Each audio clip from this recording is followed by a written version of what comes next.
ఖచ్చితంగా ఇంట్లో ఉండాల్సిన వస్తువు చాట. ఈ రోజుల్లో చాలామంది ఇళ్లలో చాటలు కనిపించటం లేదు, కానీ చాట అనేది లక్ష్మీ స్వరూపము. ఏ ఇంట్లో అయితే చాట అనేది ఉంటుందో ఆ ఇంట్లో లక్ష్మీదేవి స్థిరంగా నివాసం ఏర్పాటు చేసుకుంటుంది.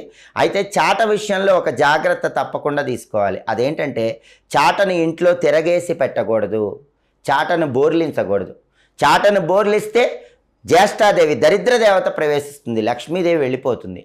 కాబట్టి ఎప్పుడైనా బియ్యం చెరిగే చాటను బోర్లించకండి, తిరగేసి పెట్టకూడదు.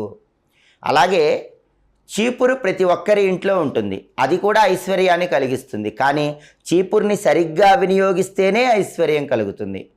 ఎవరి ఇంట్లో అయినా సరే విరిగిపోయిన చీపురుతో ఇల్లు చిమ్మారనుకోండి, ఆర్థిక ఇబ్బందులు పెరుగుతాయి.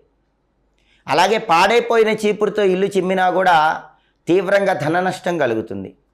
చీపురుతో ఇల్లు చిమ్మిన తర్వాత